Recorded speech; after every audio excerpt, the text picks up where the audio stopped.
For people who don't know who he is, please give us an introduction to Joe Tsai. He's the owner of the Nets, and he's now chairman of Alibaba. We like innovation from the bottom up. Alibaba just dropped their secret weapon, Qwen 2.5 Max. Alibaba surged 14.5% overnight, beat estimates on nearly every metric. A massive rally alone this year, adding about 100 billion to the stock's value. You have to have a growth mindset when you compete. Ladies and gentlemen, please welcome Joe Tsai.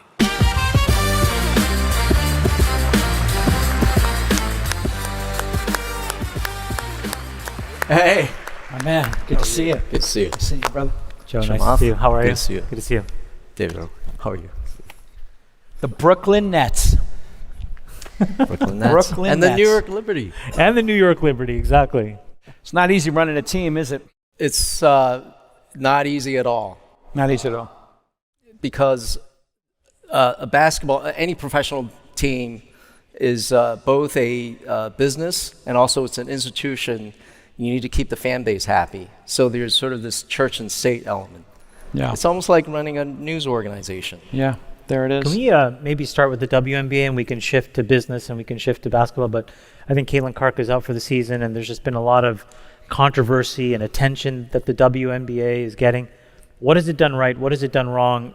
Has the league been doing enough to protect her as a star in the face of the league? It's been almost a microcosm for just a social discussion. Do you want to just talk about that as what you see? Caitlin Clark definitely had an effect on the WNBA. All the metrics went up. So this was last season, right, when she first came into the league from college. And we've seen all of our metrics from viewership, ticket sales, sponsorship, everything went up almost 4x. 4x, right. I mean, that's incredible. That's incredible. So the economic impact that she's made to the league is extraordinary. Undeniable. But because of who she is, she's a little bit of a different kind of player. She's a point guard. She's a smaller player. The knock on her was she going to be able to withstand all the physicality of the league? And she's proven that she's able to do that. Unfortunately, there's been. I think it's always good to have rivalries, right? She has this rivalry with Angel Reese that dated back to college, but some people would like to pit it as a kind of a racial thing, or is it this or that? I think we need to look past that and just look at the skill set that's being brought into the league. Now we have so many great college players. I mean, the Rookie of the Year potential candidate is Sonia Citron. Have you ever heard of her before she came into the league? I mean, no. I think she just broke the record for the highest three-point shooting percentage in the league. So, you see tremendous amount of talent, and I think you ask what have they done right? I think it's a matter of just a confluence of good things coming into the league. And what about the NBA? So you guys did just an enormous. Yeah, just let me but the one thing that's really changed that is prior to the Caitlin Clark season, your average fan base that watches ESPN, basically, you guys are not watching women's basketball. Maybe some of them follow college, but certainly not the WNBA. Right. But now your average ESPN fan base, they are watching, the mainstream sports fan base are watching the WNBA. I think she's I have an observation about this, and you and I are old school basketball heads, having watched the 80s and 90s and Patrick Ewing and Charles Barkley. It's more physical. They're tougher in the WNBA. And every time LeBron goes up and he gets fouled, and he's just, and he's flopping all over the place. How does he do it? It's a foul. So maybe you could comment on LeBron being like... Or just generally the NBA product, actually. Yeah, the NBA product of today. And then they're so tough and they're throwing each other around. It's a better game. The NBA product is great. Okay. I don't think it's fair to compare whether the men's league is less physical than the women's league or more one the other. I mean, they're both very physical. I mean, if you are sitting there on the floor, you are watching physicality, Sure, and also athleticism, right? But the game has, the NBA has this committee called the competition committee. So I got put on the competition committee. They called me and they said, Joe, we want to be on the competition committee. It's about rules, about, like what does this transition take foul. So the committee is, every season they make these tweak changes. They make changes to the reffing to make the product better. I mean, when I got the call, I'm like, you want me to sit on the committee with Jason Kidd, Chris Paul, and Coach K? Like, what do I know about basketball? Right. That can, really be smarter than them. But what I've seen is, I've said to Adam Silver, the competition committee should be called the product committee, because that is the product the fans see on the floor. Yes. If you change, let's say if you change the three-point line, that is a product decision. Absolutely. It's not a competition Should decision. they? Is it No, too? I don't think so. I don't think so. When you watch the Boston Celtics throw up 40 threes in a game, you think it's a good product? I think it's a great product because there are 18 different ways you can throw up 40 threes in a game. Okay. Let's transition to Alibaba for a second. It's an incredible journey. You and Jack Ma and the whole story it's written in books and there's just tremendous lore. But can you take us back to your mindset? I mean, I think we've heard, it's well documented, Jack's mindset, but how you got involved, what you were thinking in that moment, the risk you were taking. I was just mesmerized by Jack's personality. People see the public side of Jack, which is very charismatic. But what I saw was he was able to instill faith in people. I mean, when I walked into his apartment, there were like 12 to 15 sort of very young people, roughly, students that were just coming out of college. And Jack was kind of the teacher that's 10 years older. And he's able to communicate, he's able to paint a very strong vision. That was the part that I really signed on to. His ability to lead is an amazing ability. And, he's a teacher by training. He taught at Zhejiang University. He taught English, actually. Teachers, in a way, make natural leaders because A, you have to communicate well, and B, you can identify talent. I think a lot of teachers love to see their students and say, oh, this kid is going to do really well, so they write a recommendation, they do whatever.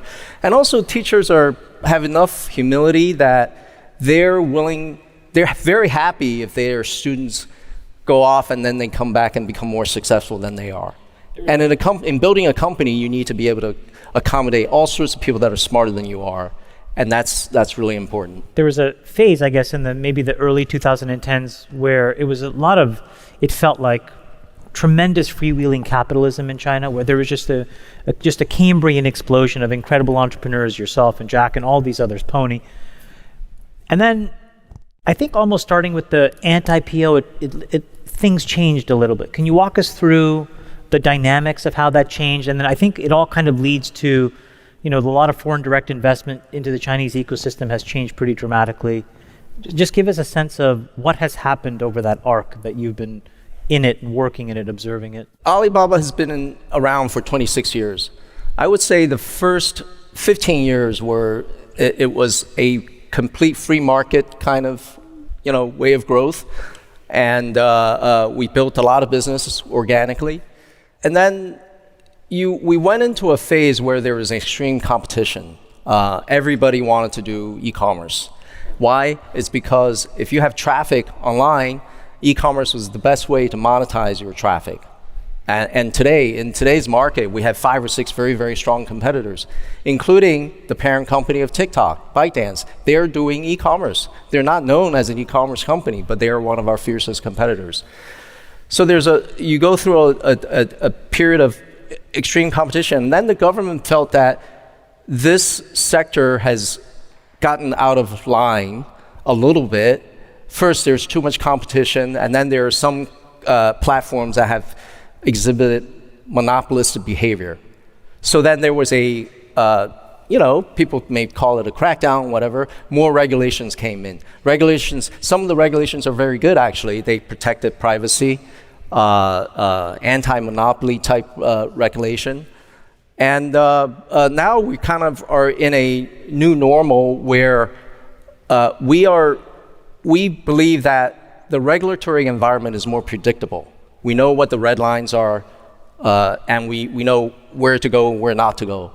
And it's actually made a better operating environment because of the predictability of it. On a geopolitical level, it seems to be the rhetoric in the United States, what they keep drilling into Americans is to look at China as an existential threat to America, that we're rivals, that we cannot operate and lead the world to prosperity. What do you think? I don't agree with that view of the world. I'd be interested in your view, David. I mean, I don't believe in it either. I mean, I don't know why this has to be the only dialogue we have, is that we are bitter rivals. Yeah, I mean, look at this. I think I could understand why, sitting here in America, you look at the rise of China over the last 20 years, 25 years. China has become strong in terms of manufacturing. That's why it's such an export juggernaut. It has become, because of the economic development, it's, China has become a technology juggernaut as well. And the fear is, well, all that stuff, economic strength and technology strength, is going to flow into military strength, and that becomes kind of a national security issue. I understand that. I get it. But I think it's these are the two largest economies in the world. And I think you just need to take a step back and say, well, yeah, on the one hand, we should compete with China, right? That's fine. The hyperscalers companies compete with the Chinese internet companies globally. But then on the other hand, there is just so many trouble spots in the world that, what did President Trump say, that he stopped 7 wars, right? Yeah. Okay, well, China didn't start any of them. China has not started a war in the last how many years? 30 years, 40 years. I think China was part of the Korean War, maybe the Vietnam War, but that was a long time ago in history. So in a way, China, if you observe the behavior of the Chinese people and the Chinese state, it's a very peaceful nation. China cares about its own economic development. They care about the well-being of its citizens. And I think there's a lot of friction in the course of competition, where China feels that the United States is trying to contain China and stop the rise of China economically. Just speaking about the welfare of its citizens, you mentioned ByteDance. I think it was reported ByteDance revenue just passed Meta's revenue. I mean, it's a juggernaut. It's a private company, so I don't know. You're telling, sure. They actually released it, but one of the core products, TikTok, it's a fundamentally different product here than in China. And because of that regulation and a focus on the welfare of its citizens, there's like strict rules in terms of the content and the curation and the algorithms. Whereas here, it's like cat videos and all kinds of nonsense. Although now I notice that TikTok put a STEM section inside of TikTok in the American product for whatever reason. There's a wherewithal that China has to think about its citizenry like that. And I'm just curious, how do we embrace more of that principle? Because that sort of gets lost in this US-China. Such a good China question, yeah. What can we learn from China, yeah? Yeah, what should we be doing more of that China does? Well, first, education. I mean, you have an extremely highly educated population. And, you talk to every Chinese parent, they want their kids to take the college entrance exam and get into the best universities. If they want to send their kids away to school, they want to go to the Ivy League or Stanford or, all of that. So I think the emphasis on education, I think there are some structural issues here in the United States, like the teachers union, that is getting in the way. But there are no teachers unions in China, so. David, David, I'm curious, looking at this, not in any official capacity, but kind of the same question Chamath and I are sort of probing about here. What is your take on America and China succeeding together? And are we destined to be in conflict with this country forever? Or is there a path forward with our incredible, amazing, dynamic President Trump? Well, I think, Professor Mearsheimer explained it at All of Summit last year, that the U.S. and China are in a high-tech competition, they're in a security competition, economic competition. And the reason is because China's become rich and powerful. And the United States does not tolerate peer competitors. We want to be the number one country, we want to be the most powerful country. The balance of power is, to some degree, a zero-sum game. Economics are not, but power is. And the history of the United States is we want to be number one, and we don't like having peer competitors. And I mean, that's the bottom line. Now, I mean, there are good reasons for this. We live in an anarchic world, meaning there's no higher authority. If you get in trouble in the global system, you can't call 911. And so countries privilege their survival over all their considerations, and the way to survive in the international system is to be powerful. And you measure your power based on the gap between you and the next most powerful country. And I think that 20 years ago, China wasn't seen as a threat because it wasn't rich and powerful, but now it is. And I think that's what's led to a much more hawkish environment in Washington. And I can't disagree with all of it, because I think it's very important that the United States win the AI race. We don't want China, for example, to dominate in AI or in chips. We want as Americans, we want the United States to be the most powerful country. Now, if I were Chinese, I would want China to be the most powerful country. And I don't have any resentment towards Chinese people who want their country to be the most powerful country. So there's no animosity in saying this, but I want the US to be the most powerful country. And, in my little part of the world, that means winning the AI race. Can I respond to that? Yeah. Yeah. I think it's really important that you as a patriotic American, you want America to win. But I think when it comes to AI, there's no such thing as winning the race. I think it's a long marathon. And, you could just see by these model companies, every week there's a model that's leading, but then the next week another model overtakes them, right? So, and the other thing is, it's AI is one of those. We haven't figured out what is the business model is, but in our business in e-commerce, we have a marketplace model with network dynamics. But I'm not sure if the development of models has those network effects that means winner take all, right? So I don't think AI is a winner take all field. I think what my definition of winning, is not who comes up with the strongest AI model, but who can adopt it faster. And I think people here in the United States, a lot of resources should go into adoption and diffusion of the technology, as opposed to just plowing, literally each of the hyperscaler companies each of them is investing something like $80 billion a year. But, I think if you look at China, a couple things are going on. Number one, China has espoused open source.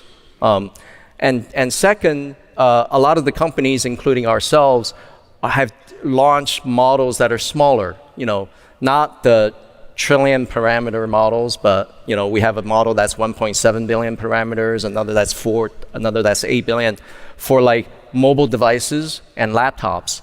So with these types of development, I think it's more conducive to faster adoption. Yeah. You want AI to proliferate.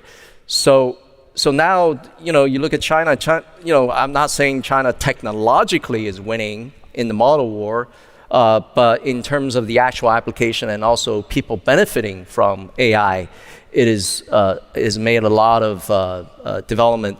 I've seen a survey of Chinese firms last year. Only 8% are using AI. Were using AI in their business. Now that number is approaching half, 50%. So the adoption rate has been fairly fast, and I think that the two countries, AI is such an important element of life. It's almost like air, right? And why would any one country say we have sole claim to air? We should.